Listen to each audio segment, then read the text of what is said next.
جحیفہ کہتے ہیں کہ میں نے حضرت علی رضی اللہ عنہ سے پوچھا کہ کیا تمہارے پاس کوئی اور بھی کتاب ہے؟ انہوں نے فرمایا کہ نہیں مگر اللہ کی کتاب قرآن ہے، یا پھر فہم ہے جو وہ ایک مسلمان کو عطا کرتا ہے، یا پھر جو کچھ صحیفے میں ہے۔ میں نے پوچھا اس صحیفے میں کیا ہے؟ انہوں نے فرمایا دیت اور قیدیوں کی رہائی کا بیان ہے، اور یہ حکم کہ مسلمان کافر کے بدلے قتل نہ کیا جائے۔ صحیح بخاری حدیث نمبر 111۔ قبیلہ خزاعہ کے کسی شخص نے بنو لیث کے کسی آدمی کو اپنے مقتول کے بدلے میں مار دیا تھا۔ یہ فتح مکہ والے سال کی بات ہے۔ رسول اللہ صلی اللہ علیہ وسلم کو یہ خبر دی گئی۔ آپ نے اپنی اونٹنی پر سوار ہو کر خطبہ پڑھا اور فرمایا کہ اللہ نے مکے سے قتل یا ہاتھی کو روک لیا۔ امام بخاری رحمۃ اللہ علیہ فرماتے ہیں اس لفظ کو شک کے ساتھ سمجھو۔ ایسا ہی ابو نعیم وغیرہ نے القتل اور الفیل کہا ہے۔ ان کے علاوہ دوسرے لوگ الفیل کہتے ہیں۔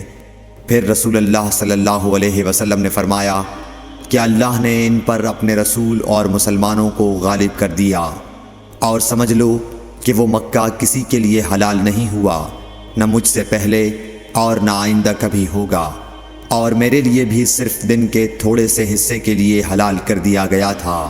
سن لو کہ وہ اس وقت حرام ہے، نہ اس کا کوئی کانٹا توڑا جائے، نہ اس کے درخت کاٹے جائیں، اور اس کی گری پڑی چیزیں بھی وہی اٹھائے جس کا منشا یہ ہو کہ وہ اس شے کا تعارف کرا دے گا۔ تو اگر کوئی شخص مارا جائے تو اس کے عزیزوں کو اختیار ہے دو باتوں کا، یا دیت لیں یا بدلہ۔ اتنے میں ایک یمنی آدمی ابو شاہ نامی آیا اور کہنے لگا یہ مسائل میرے لیے لکھوا دیجئے۔ تب آپ نے فرمایا کہ ابو فلاں کے لیے یہ مسائل لکھ دو۔ تو ایک قریشی شخص نے کہا یا رسول اللہ مگر اذخر، یعنی اذخر کاٹنے کی اجازت دے دیجئے، کیونکہ اسے ہم گھروں کی چھتوں پر ڈالتے ہیں، یا مٹی ملا کر اور اپنی قبروں میں بھی ڈالتے ہیں۔ یہ سن کر رسول اللہ صلی اللہ علیہ وسلم نے فرمایا کہ ہاں مگر اذخر۔ صحیح بخاری حدیث نمبر 112۔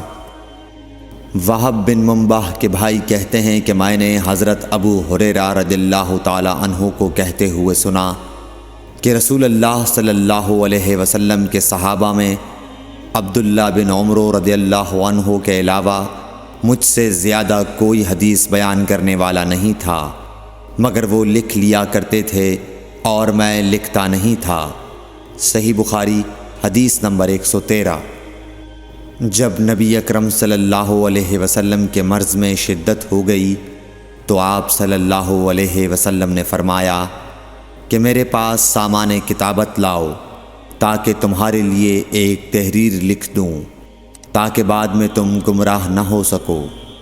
اس پر حضرت عمر رضی اللہ عنہ نے لوگوں سے کہا کہ اس وقت آپ صلی اللہ علیہ وسلم پر تکلیف کا غلبہ ہے، اور ہمارے پاس اللہ کی کتاب قرآن موجود ہے جو ہمیں ہدایت کے لیے کافی ہے۔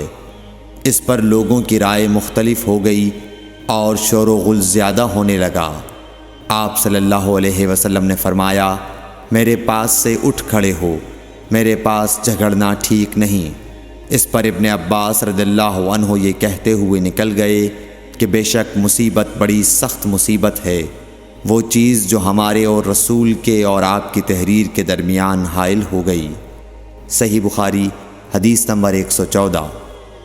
ایک رات نبی کریم صلی اللہ علیہ وسلم نے بیدار ہوتے ہی فرمایا کہ سبحان اللہ، آج کی رات کس قدر فتنے اتارے گئے ہیں اور کتنے ہی خزانے کھولے گئے ہیں۔ ان حجرے والیوں کو جگاؤ، کیونکہ بہت سی عورتیں جو دنیا میں باریک کپڑا پہننے والی ہیں وہ آخرت میں ننگی ہوں گی۔ صحیح بخاری حدیث نمبر 115۔ حضرت عبداللہ بن عمر رضی اللہ عنہ نے فرمایا کہ آخر عمر میں ایک دفعہ رسول اللہ صلی اللہ علیہ وسلم نے ہمیں عشاء کی نماز پڑھائی۔ جب آپ نے سلام پھیرا تو کھڑے ہو گئے اور فرمایا کہ تمہاری آج کی رات وہ ہے کہ اس رات سے 100 برس کے آخر تک کوئی شخص جو زمین پر ہے وہ باقی نہیں رہے گا۔ صحیح بخاری حدیث نمبر 116۔ حضرت عبداللہ بن عباس رضی اللہ تعالی عنہ فرماتے ہیں کہ ایک رات میں اپنی خالہ میمونہ بنت حارث زوجہ نبی کریم صلی اللہ علیہ وسلم کے پاس گزاری، اور نبی کریم صلی اللہ علیہ وسلم اس دن ان کی رات میں انہی کے گھر تھے۔ آپ صلی اللہ علیہ وسلم نے عشاء کی نماز مسجد میں پڑھی، پھر گھر تشریف لائے اور 4 رکعت نماز نفل پڑھ کر آپ سو گئے۔ پھر اٹھے اور فرمایا کہ ابھی تک یہ لڑکا سو رہا ہے یا اسی جیسا لفظ فرمایا۔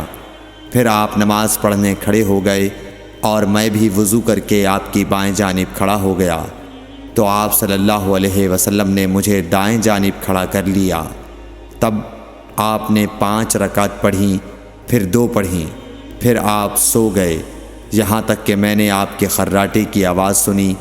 پھر آپ کھڑے ہو کر نماز کے لیے باہر تشریف لے آئے۔ صحیح بخاری حدیث نمبر 117۔ حضرت ابو ہریرہ رضی اللہ تعالیٰ عنہ کہتے ہیں کہ لوگ کہتے ہیں کہ ابو ہریرہ بہت حدیثیں بیان کرتے ہیں، اور میں کہتا ہوں کہ قرآن میں 2 آیتیں نہ ہوتیں تو میں کوئی حدیث بیان نہ کرتا۔ پھر یہ آیت پڑھی جس کا ترجمہ یہ ہے، جو لوگ اللہ کی نازل کی ہوئی دلیلوں اور آیتوں کو چھپاتے ہیں، آخر آیت رحیم تک۔ واقعہ یہ ہے کہ ہمارے مہاجرین بھائی تو بازار کی خرید و فروخت میں لگے رہتے تھے، اور انصار بھائی اپنی جائیدادوں میں مشغول رہتے، اور ابو ہریرہ رسول اللہ صلی اللہ علیہ وسلم کے ساتھ جی بھر کر رہتا، تاکہ آپ کی رفاقت میں شکم پوری سے بھی بے فکری رہے، اور ان مجلسوں میں حاضر رہتا جن مجلسوں میں دوسرے حاضر نہ ہوتے، اور وہ باتیں محفوظ رکھتا جو دوسرے محفوظ نہیں رکھ سکتے تھے۔ صحیح بخاری حدیث نمبر 118۔ ابو ہریرہ رضی اللہ عنہ کہتے ہیں کہ میں نے عرض کیا، یا رسول اللہ، میں آپ سے بہت سی باتیں سنتا ہوں مگر بھول جاتا ہوں۔ آپ صلی اللہ علیہ وسلم نے فرمایا، اپنی چادر پھیلاؤ۔ میں نے اپنی چادر پھیلائی۔